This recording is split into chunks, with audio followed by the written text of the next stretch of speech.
صلى الله على محمد صلى الله عليه وسلم. بسم اللہ الرحمن الرحیم. الحمدللہ الصلاۃ والسلام من لا نبی بعدہ. اعوذ باللہ من الشیطان الرجیم. بسم اللہ الرحمن الرحیم. کنتم خیر امۃ اخرجت للناس تأمرون بالمعروف وتنہون عن المنکر وتؤمنون باللہ. صدق اللہ العظیم وصدق رسولہ النبی الکریم ونحن علی ذلک من الشاہدین. صلی اللہ علیہ وسلم تسلیما کثیرا کثیرا. اما بعد. میرے محترم و مکرم و معزز سامعین اکرام و خواتین اسلام، اللہ رب العزت کا فضل اور اس کا احسان ہوا کہ اس نے ہمیں ایمان کی دولت سے مالا مال فرمایا. اللہ کی طرف سے انسانوں کے لیے ملنے والی نعمتوں میں سب سے بڑی نعمت ایمان ہے، اور ایمان اللہ پر بھروسہ کرنے کا نام ہے. رسول اللہ صلی اللہ علیہ وسلم کے نبی ہونے کو اقرار کرنا اور دل سے ماننے کا نام ہے. ایمان ہو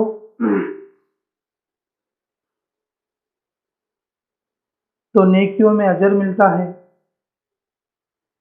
ایمان ہو تو اللہ جنت دیتا ہے. اگر ایمان ہے تو اللہ تعالیٰ کی رضا ملتی ہے. اگر ایمان ہے اللہ تعالیٰ برکت کرے. بغیر ایمان کے برکت نہیں ملتی. مقدر مسلمانوں کو بھی ملے گی، غیروں کو بھی ملے گی، لیکن برکت ایمان کی وجہ سے ایمان والوں کو ملے گی. اگر ایمان نہ ہو جہنم میں جانا پڑے گا. ایمان نہ ہو اللہ کی ناراضگی اٹھانی پڑے گی. اگر ایمان نہ ہو دنیا کی زندگی فضول چیزوں میں چلی جائے گی. اگر ایمان نہ ہو تو پھر آخرت کا غم اور آخرت کا فکر نہیں آ سکتا. ایمان کی وجہ سے اللہ اس کے دنیا کے ہر کام کو آسان کر دے. اگر ایمان نہ ہو زندگی فضول ہو جائے گی. اگر ایمان ہو تو زندگی کامیاب بنے گی.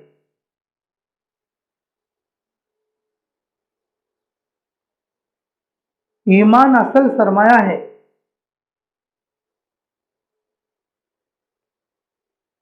مال سے بھی بڑھ کر، اولاد سے بھی بڑھ کر، اور اپنی زندگی سے بھی بڑھ کر ایمان بڑا سرمایہ ہے. ایمان کی وجہ سے اللہ تعالیٰ کی طرف سے قبولیت اترتی.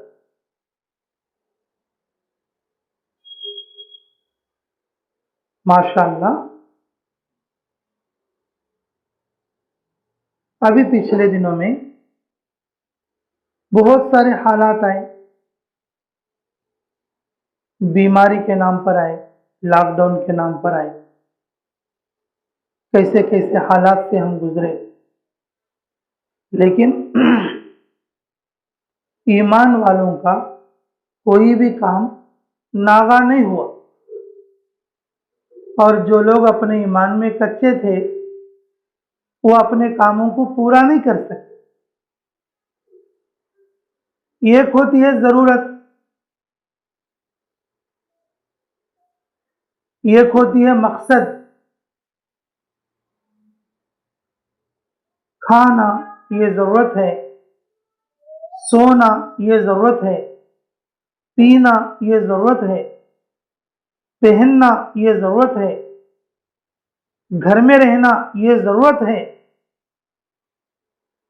میرے محترم ماں بہنوں، اللہ پر بھروسہ کرنا یہ مقصد ہے۔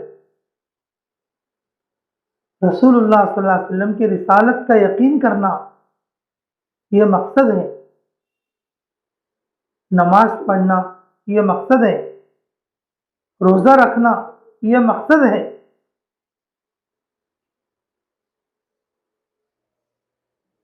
کتنا بھی بڑا لاک ڈاؤن ہو، کتنے بھی بڑے حالات آئیں، آدمی اپنی ضرورت نہیں چھوڑتا،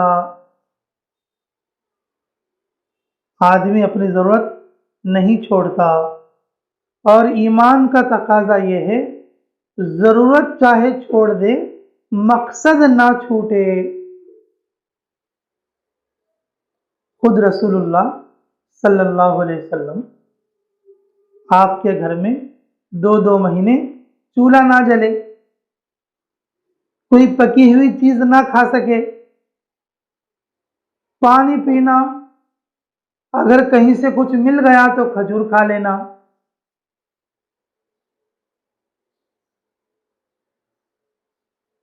لیکن نماز ایک بھی نہیں چھوٹی، روزہ ایک بھی نہیں چھوٹا، اللہ کے دین کا کام نہیں چھوٹا۔ کیوں؟ ایمان مقصد ہے، ایمان والی محنت مقصد ہے، رسالت والی محنت مقصد ہے، رسالت پر عقیدہ مقصد ہے، اعمال ایمان مقصد ہے، اور باقی چیزیں ضروریات ہیں۔ ضروریات پوری کر بھی سکتے ہیں اور نہیں بھی کر سکتے۔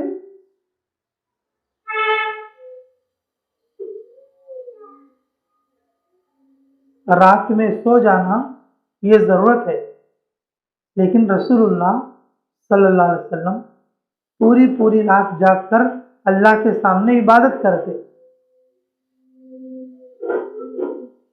پوری رات جاگ کر اللہ کے سامنے عبادت کرتے، ضرورتوں کا قربان۔ اور ایمان کا تقاضا یہ بھی ہے، ہم اللہ پر ایسا تقاضا، ایسا عقیدہ رکھیں، جب تک اللہ کا حکم نہیں ہوتا اس وقت تک کوئی چیز ہم تک نہیں آتی۔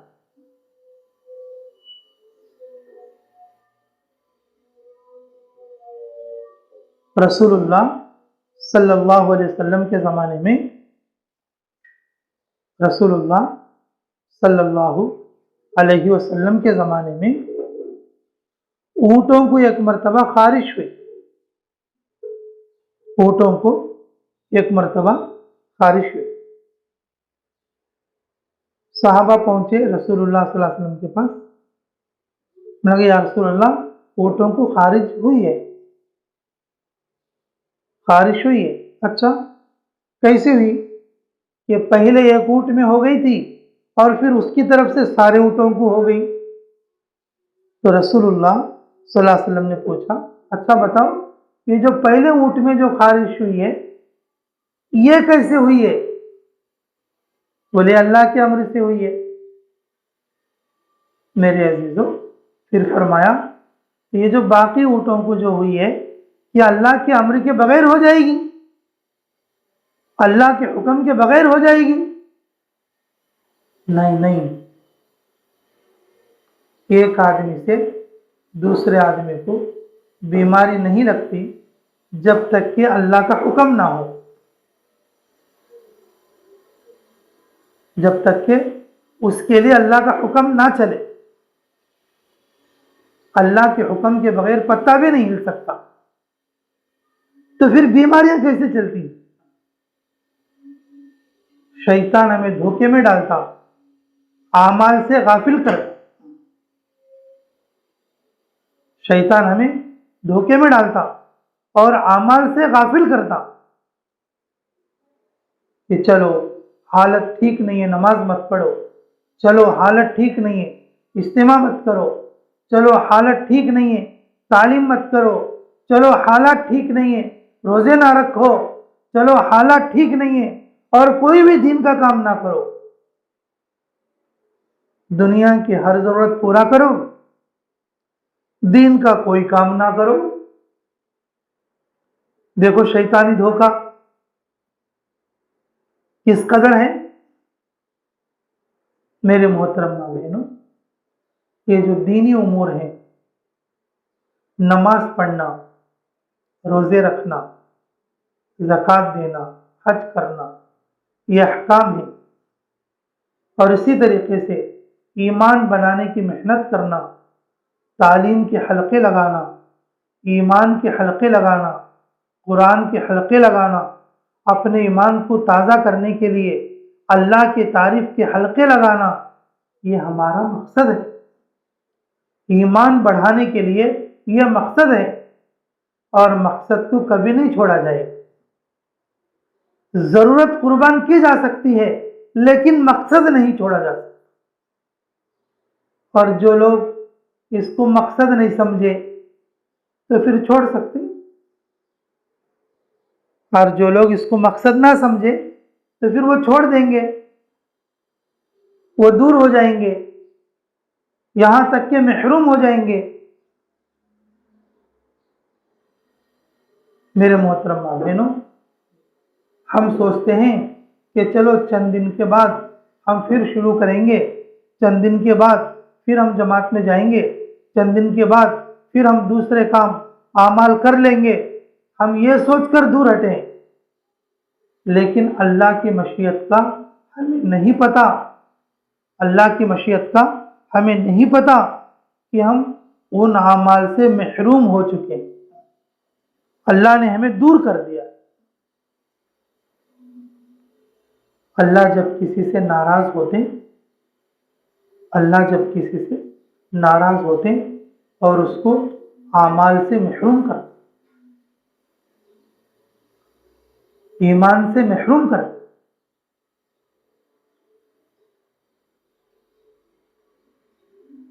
ماشاءاللہ اللہ رب العزت نے ایمان دیا، ایمان کی سمجھ دیا.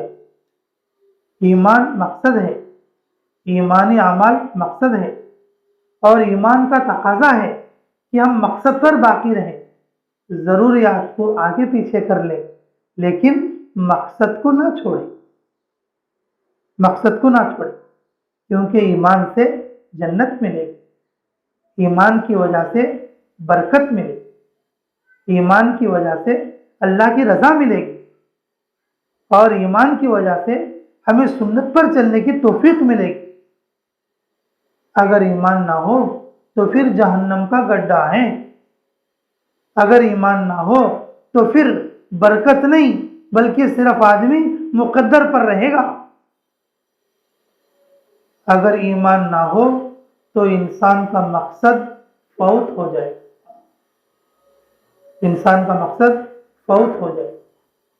میرے محترم ماں بہنوں، دیکھو ایمان جیسی نعمت، ایمان جیسی نعمت ہم سے سلب نہ ہو، ایمان جیسی نعمت اللہ ہم سے چھین نہ لے، اور ایمان والے اعمال اللہ ہم سے چھین نہ لے. اس کے لیے آپ اپنے گھروں میں دو کام کرو، آپ اپنے گھروں میں دو کام کرو. اللہ رب العزت آپ کو، آپ کے نسلوں کو اور آپ کے ملنے جلنے والوں کو، آپ سے تعلق رکھنے والوں کو بھی اللہ رب العزت قبول فرمائیں گے، محروم نہیں کریں گے، محروم نہیں کریں گے.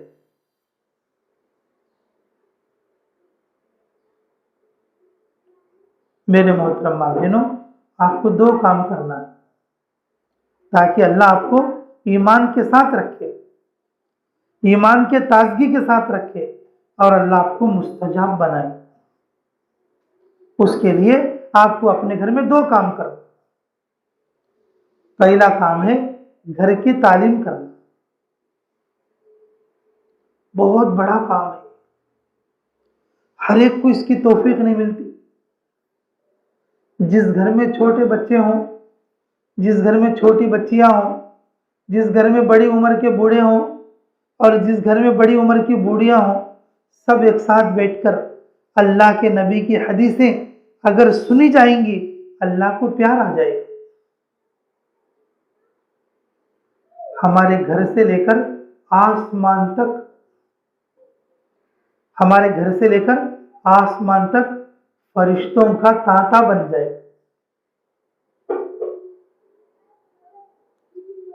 آسمان کا تانتا بن جائے۔ زمین سے ہمارے گھر سے لے کر آسمان تک فرشتوں کی ایک لڑی ہو جائے گی، اور وہ فرشتے ہم سب کے لیے رحمت کی دعا کریں گے۔ حدیث پاک کی برکت سے اللہ ہمارے ایمان کو تازہ کریں گے، حدیث پاک کی تلاوت کی برکت سے گھر کے جنات اور شیاطین کو اللہ دور کریں گے، گھر کے تعلیم کی برکت سے اللہ رب العزت گھر کی نحوست کو ختم کریں گے۔ اللہ تعالیٰ کو ان گھر والوں پر، چھوٹے بچوں پر، بڑے بوڑھوں پر اور جوان لوگوں پر، مردوں پر، عورتوں پر جو تعلیم کا حلقہ لگا کر گھر میں بیٹھتے، اللہ کو ان کے اوپر پیار آ جاتا۔ تعلیم کرنا ہے 5 عملوں کے ساتھ۔ سب سے پہلے قرآن کا حلقہ، 1 سورہ یا 2 سورہ یا 1 آیت یا 2 آیتیں روزانہ سبقاً یاد کرنا۔ گھر میں جس کو اچھا قرآن پڑھنا آتا ہے وہ دوسروں کو قرآن سکھانا، روز 1 آیت، 1 آیت نہیں تو آدھی آیت، آدھی آیت نہ ہو 1 بول، روزانہ قرآن کا حلقہ۔ دوسرا کام کتاب پڑھنا، 1 دن منتخبہ حدیث اور 1 دن فضائل اعمال اور فضائل صدقہ۔ کتاب کے ہر حصے میں سے 1 آدھ روایت یا 2-3 روایتیں پڑھنا۔ تیسرا کام ہے 6 صفات کا مذاکرہ، اور چوتھا کام ہے تشکیل، اور 5واں کام ہے اگلے دن کا مشورہ کہ کل تعلیم کون کریں گے، 6 صفات کون کریں گے، اور تشکیل کون کریں گے، اور قرآن کا حلقہ کون لیں گے۔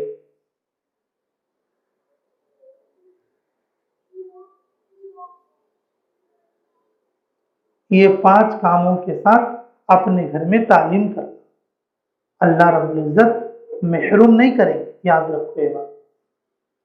ورنہ بعض لوگ محروم ہو جاتے، اجتماع سے محروم ہوتے، نماز سے محروم ہوتے، اعمال سے محروم ہوتے، یہاں تک کہ صدقہ خیرات سے بھی محروم ہوتے، اور آخر کار ایمان سے بھی ہاتھ دھونا پڑتا، ایمان سے بھی ہاتھ دھونا پڑتا۔ اس لیے میرے محترم بھائیوں کہ آپ ایمان کو، ایمان والی نعمت کو باقی رکھنے کے لیے، مقصد پر باقی رہنے کے لیے آپ کو 2 کام کرنا ہے۔ پہلا کام اپنی گھر کی تعلیم ہے اور 5 عملوں کے ساتھ کرنا ہے، اور دوسرا کام ہے وہ بہت آسان ہے، اور وہ ہے استغفار پڑھنا۔ ہمارے گھر کی ہر دیوار، ہمارے گھر کا ہر سامان، ہمارے گھر کی ہر چیز قیامت کے دن گواہی دے، قیامت کے دن گواہی دے کہ یہ استغفار پڑھنے والی عورت تھی۔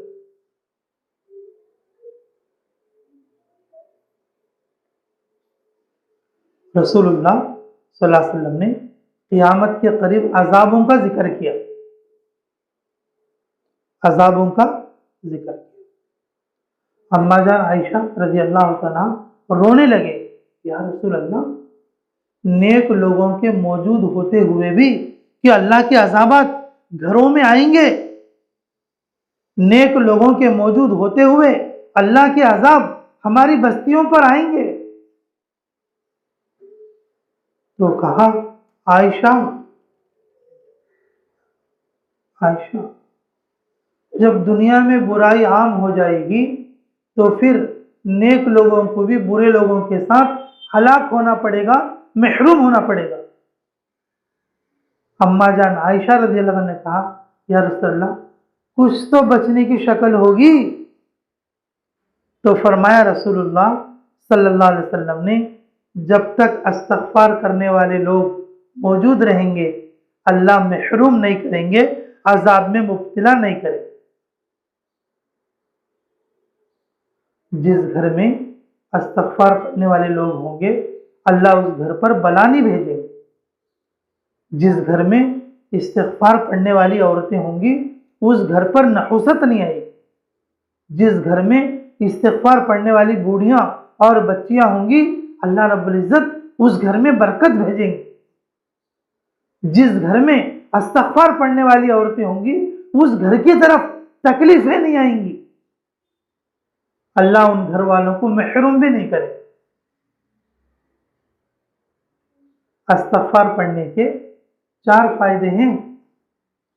استغفار پڑھنے کے 4 فائدے ہیں۔ سب سے بڑا فائدہ بوڑھے بوڑھے بوڑھے بوڑھے ہونے تک بھی اس کی یادداشت ختم نہیں ہوگی، ورنہ تھوڑے لوگ تھوڑے بوڑھے ہو جائیں یا تھوڑی بوڑھی بن جائیں عورتیں تو ان کی یادداشت کم ہو جائے۔ جو لوگ استغفار پڑھتے اللہ ان کی یادداشت مضبوط رکھتے۔ دوسرا فائدہ جو لوگ استغفار پڑھتے اللہ ان کے گھروں میں بڑی برکت کرتے، ان کے گھروں میں بڑی برکت کرتے۔ تیسرا فائدہ اللہ رب العزت اس کی مانگی ہوئی ہر دعا قبول فرماتے۔ اور چوتھا فائدہ استغفار کی برکت سے بندہ کبھی محروم نہیں ہوگا، اللہ اسے دور نہیں کریں گے اپنی رحمت سے۔ اعمال سے، مسجد سے، دین سے، ایمان سے وہ بندہ محروم نہیں ہوگا استغفار کی برکت۔ استغفار کی برکت جس گھر میں استغفار ہوگا وہ گھر برکتی گھر بن جائے۔ میرے محترم ماں بہنوں، میں تو یہ کہتا ہوں ہر دیوار تمہاری، گھر کی ہر چیز، گھر کے دروازے، گھر کی کڑیاں، گھر کے سامان اور گھر کا چولہا، گھر کی جھاڑو اور گھر کے صابن اور گھر کی ہر چیز قیامت کے دن یہ گواہی دے اے اللہ یہ عورت استغفار پڑھنے والی تھی۔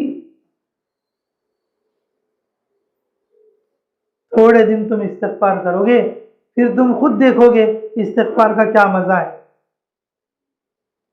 اللہ ہمیں قدر کی توفیق نصیب کرے۔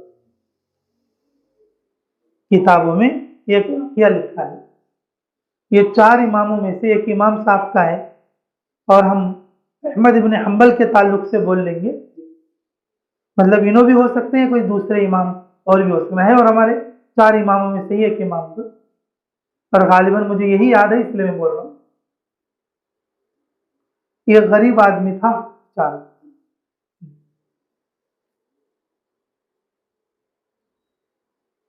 ایک غریب آدمی تھا لیکن استغفار کثرت سے پڑھتا تھا، استغفار کثرت سے پڑھتا تھا۔ ایک دن سفر کرے امام احمد ابن حنبل رحمۃ اللہ علیہ،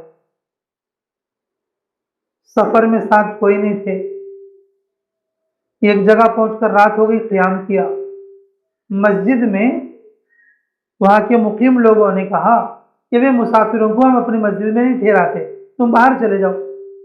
مسجد سے جب باہر نکلے ایک آدمی روٹی پکانے والا نان بائی، یہ اجرت پر روٹی پکانے کا اس کا کام تھا، اور وہ رات بھر روٹی پکانے کے لیے بیٹھا تھا۔ رات میں تو اس کے پاس آ کے یہ حضرت بھی بیٹھ گئے، لیکن حضرت نے دیکھا وہ اپنی زبان سے کچھ حرکت کر رہا ہے، پکا تو روٹی رہا ہے لیکن اس کی زبان سے کچھ حرکت ہو رہی ہے۔ حضرت بیٹھے بیٹھے پوچھے بات کرنے کے لیے، ہاں بھائی کیا نام ہے؟ کہ فلاں نام ہے۔ کیا کر رہے ہو؟ کہ تمہاری ہونٹ حرکت کر رہے، کچھ پڑھ رہے ہو؟ میں نے کہا جی بس میری عادت ہے، میں کثرت کے ساتھ استغفار پڑھتا ہوں، کثرت کے ساتھ استغفار پڑھتا ہوں۔ جی تو اس نے سنایا کہ میں استغفار کثرت سے پڑھتا ہوں، تو امام احمد بن حنبل نے کہا تو یہ حدیث پاک کا مفہوم ہے، جو آدمی کثرت سے استغفار پڑھے گا اس کی کوئی بھی دعا ایسی نہیں ہوگی جو قبول نہ ہو گئی ہو، کوئی بھی دعا ایسی نہ ہوگی جو قبول نہ ہو گئی ہو۔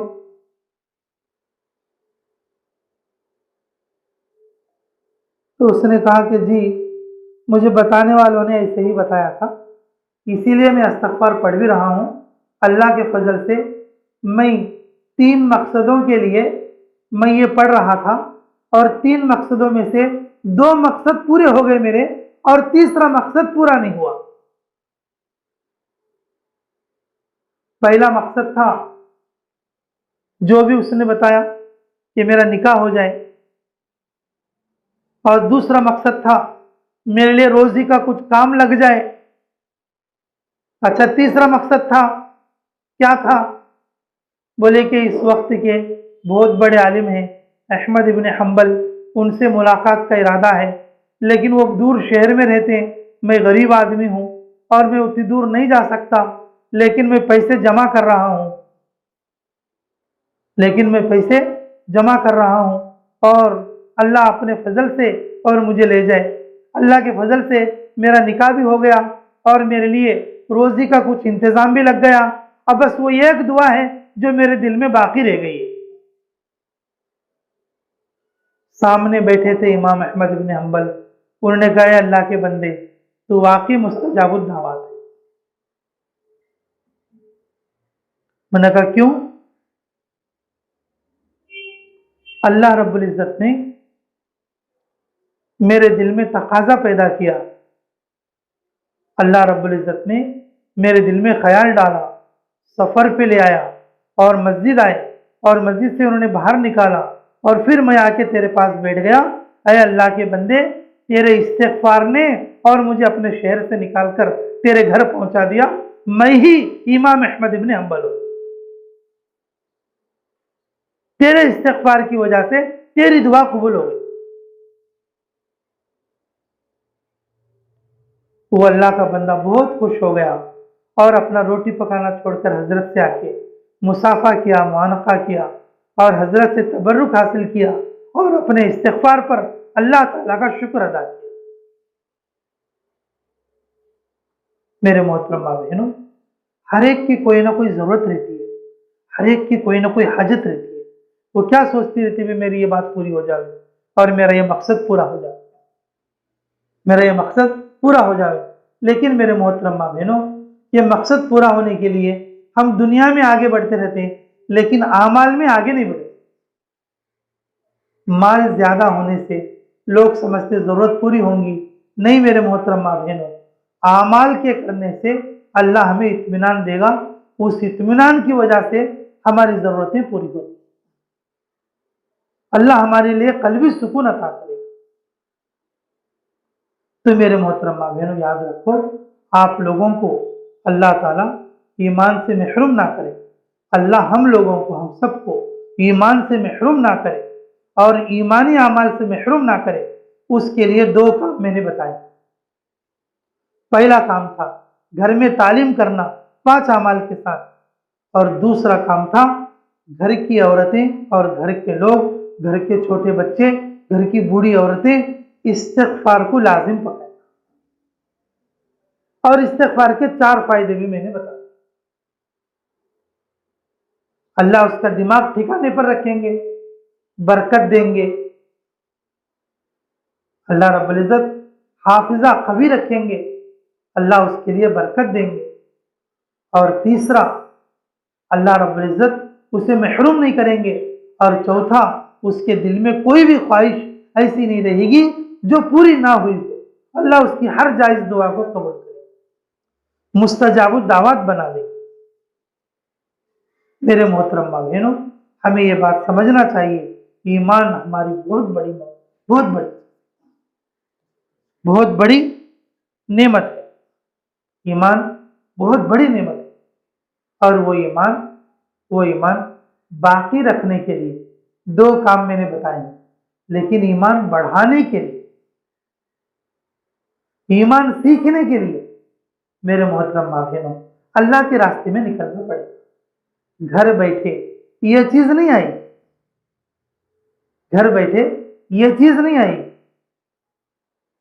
اگر ایمان بنانا ہے، ایمان مضبوط کرنا ہے، ایمان سیکھنا ہے، ایمان تازہ کرنا ہے، تو ہمیں چاہیے اللہ کے راستے میں نکلیں۔ ایمان کی قدر جاننے کے لیے، ایمان کی قیمت جاننے کے لیے اللہ کے راستے میں نکلیں۔ اپنے محرم مردوں کے ساتھ ہر 3 مہینے میں ایک بار 3 دن کے لیے، جب 3 دن 3 بار ہو جائے عشرے کے لیے، اور جب عشرہ پورا ہو جائے چلے کے لیے، اور جب چلہ پورا ہو جائے تو پھر 2 مہینے بیرون ملک کے لیے، اور جو ہے اپنے محرم مردوں کے ساتھ اللہ کے راستے میں نکلنا مردوں کے لیے بھی ضروری ہے اور عورتوں کے لیے بھی ضروری ہے۔ اس کے لیے میرے محترم ماں بہنوں، جب آپ جو ہے اس مقصد کو سمجھیں گے، جب یہ مقصد تمہیں سمجھ میں آیا کہ ایمان اصل چیز ہے اور ایمان کی ہمیں قدر کرنا چاہیے، دنیاوی چیزیں یہ سب ہماری ضرورتیں ہیں، ضرورتوں کو آگے پیچھے کر کے ہمیں اپنے ایمان کو اور اپنے مقصد کو صحیح کرنا ہے، اپنی زندگی کے مقصد کو پہچاننا ہے، اور اس کے لیے میرے محترم ماں بہنوں اللہ کے راستے میں خروج کرنا ہے۔ ابھی انشاءاللہ میں دعا کراؤں گا، دعا کرانے کے بعد آپ میں سے ایک بہن اٹھ کر اور پرچے پر نام لکھے اور وہ نام مسجد بھیجے۔ اب تو بیماری کے، لاک ڈاؤن کے سارے حالات ختم ہو چکے ہیں۔ ایمان کا کام کرنے والوں نے لاک ڈاؤنوں کے اندر بھی اور بڑی بڑی اور بیماریوں کے عالم کے اندر بھی ایک بھی عمل رکے نہیں جیسا وہ لوگ کرتے رہے۔ میرے محترم ماں بہنوں، شروع میں نے یہ بات بھی بتا دیا، اللہ کے حکم کے بغیر کوئی چیز نہیں آتی۔ ایک کو اگر بیماری آ گئی، دوسرے کو اللہ کے حکم کے بغیر وہ بیماری نہیں آتی۔ ایک سے دوسرے کو بیماری پھیلنا یہ کوئی ضروری چیز نہیں ہے۔ ایمان والوں کو اس بات پر عقیدہ رکھنا کہ اللہ تعالیٰ کے بھیجنے سے کوئی بھی چیز ہمیں ملتی ہے، لیکن جو ہمارا مقصد والا کام ہے اس کو ہمیں رکائے بغیر اس مقصد کو ہمیں پورا کرتے رہنا ہے اور اس کو کبھی بھی نہیں ٹھہرانا ہے۔ تو کریں گے سب انشاءاللہ۔ اچھا دعا کر لو، پھر ہم دعا کر کے جانے کے بعد آپ تشکیل کر کے پرچہ بھیجیں۔ ربنا تقبل منا انك انت السميع العليم وتب علينا انك انت التواب الرحيم اللهم صل وسلم دائما ابدا على حبيبك خير الخلق كلهم۔ اے اللہ ہمارے گناہ معاف فرما، ہمارے خطا درگزر فرما، ہمارے جرم عظیم کو معاف فرما۔ اے اللہ جو عورتیں یہاں دین کی بات سننے کے لیے آئی ہیں سب کو قبول فرما، سب کے گھروں میں برکت فرما۔ اے اللہ سب کو اپنے گھروں میں 5 اعمال کے ساتھ تعلیم کرنے کی توفیق عطا فرما۔ اے اللہ سب کو اے اللہ استغفار اپنے گھروں میں کثرت کے ساتھ پڑھنے کی توفیق عطا فرما۔ اے اللہ استغفار کی جو برکتیں ہیں ہمیں ملنے کی توفیق عطا فرما۔ اے اللہ ہمیں بھی قبول فرما، ہمارے آل اولاد کو بھی قبول فرما۔ اے اللہ اس دعا کے بعد جو عورتیں نام لکھائیں گی 3 دن کے لیے، عشرے کے لیے، چلے کے لیے، اے اللہ مردوں میں مستورات میں جو نام لکھائیں گی اللہ لکھانے والوں کو قبول فرما، ان کی رکاوٹوں کو دور فرما۔ اے اللہ اس گھر کو بھی قبول فرما، اس گھر میں آنے جانے والوں کو قبول فرما۔ اے اللہ اس گھر والوں سے محبت رکھنے والوں کو بھی قبول فرما۔ جو باتیں کہی سنی گئی، کہنے والے بھی محتاج ہیں، سننے والے بھی محتاج ہیں، سبھی کو عمل کی توفیق عطا فرما۔ اے اللہ ہمارے ایمان کو تازہ اور مضبوط فرما، ایمانی اعمال کے لیے ہمیں ہماری نسلوں کو قبول فرما۔ اے اللہ ہمیں محروم نہ فرما، مردود نہ فرما۔ ربنا تقبل منا انك انت السميع العليم وتب علينا انك انت التواب الرحيم برحمتك يا ارحم الراحمين والحمد لله رب العالمين۔